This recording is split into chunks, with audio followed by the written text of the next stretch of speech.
Pengertian penelitian sejarah.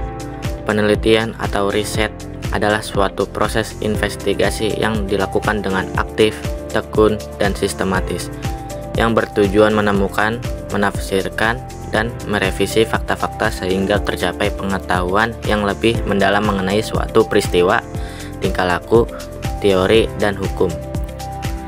Penelitian sejarah adalah proses mengaji secara sistematis suatu peristiwa masa lalu dalam rangka mendapatkan pengetahuan dan pemahaman yang mendalam serta makna dari peristiwa itu.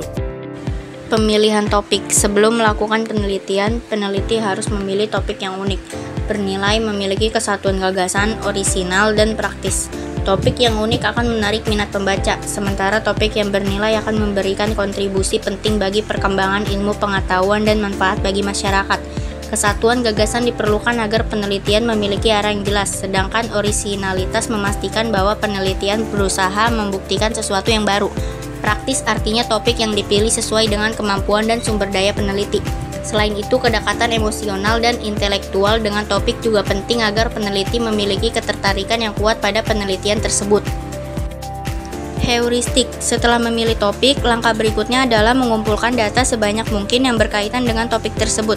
Proses ini disebut heuristik, yaitu mencari atau menemukan data. Data yang dikumpulkan bisa berasal dari sumber primer wawancara, dokumen asli, foto, artefak, dan sumber sekunder, buku, koran, majalah, ensiklopedia. Data ini menjadi dasar bagi analisis dan interpretasi peneliti. Verifikasi. Setelah data terkumpul, tahap selanjutnya adalah melakukan verifikasi atau kritik sejarah untuk menguji keaslian dan keabsahan data. Verifikasi dilakukan untuk memastikan bahwa data tidak terpengaruh oleh faktor eksternal seperti prasangka atau kondisi politik. Kritik sejarah terdiri dari dua jenis, yaitu kritik eksternal yang mengevaluasi keaslian sumber baik tertulis maupun artefak. Kritik internal yang menilai kredibilitas atau keterpercayaan data.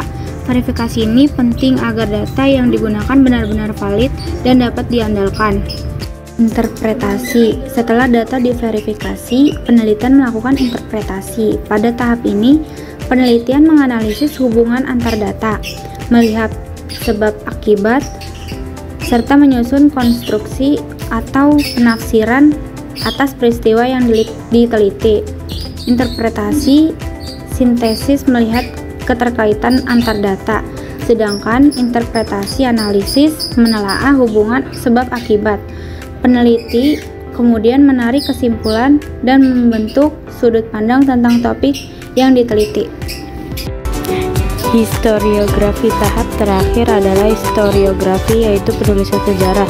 Peneliti menyajikan fakta-fakta yang telah dikumpulkan, dikritik, dan diinterpretasikan dalam bentuk tulisan yang logis, sistematis, dan bermakna. Hasil penelitian ini bisa memperkuat, menambah, atau menentang penelitian sebelumnya, namun harus disajikan dengan sudut pandang yang jelas dan didukung oleh data yang valid. Fase-fase perkembangan historiografi Indonesia.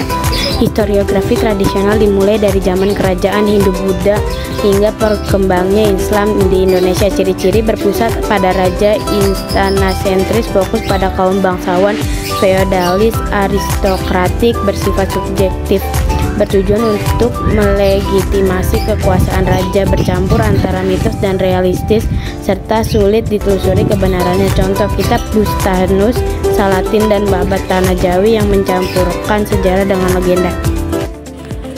2. Historiografi kolonial. Ditulis oleh orang Belanda saat Indonesia masih dijajah, menggunakan sumber-sumber arsip Belanda. Fokusnya adalah kehidupan warga Belanda di Hindia Belanda dengan sifat Eropa sentris atau Belanda sentris. Sejarah Indonesia sering diputarbalikan seperti dalam interpretasi tentang Pangeran Diponegoro yang dianggap pemberontak oleh Belanda. Contoh buku Geschiedenis van Nederlands Indie karya H.J. de Graaf yang berfokus pada kegiatan warga Belanda dan pemerintah kolonial di Indonesia. Dalam buku De Java Oorlog karya P.J.F. Louw, Pangeran Diponegoro digambarkan sebagai pemberontak, berbeda dengan pandangan historiografi nasional yang melihatnya sebagai pahlawan. 3. Historiografi nasional. muncul setelah Indonesia merdeka dengan visi Indonesia sentris seperti yang dipelopori Muhammad Yamin. Penulis diarahkan untuk kepentingan nasional, mengangkat penderitaan di masa penjajah dan semangat perjuangan kemerdekaan. Fokusnya pada tokoh-tokoh pergerakan nasional dan pahlawan, serta mencakup sebagai aspek kehidupan seperti politik, sosial, dan budaya. Contoh karya, biografi pahlawan nasional seperti Teku Umar dan Diponegoro, serta sejarah perlawanan seperti Perang Padri dan Perang Diponegoro.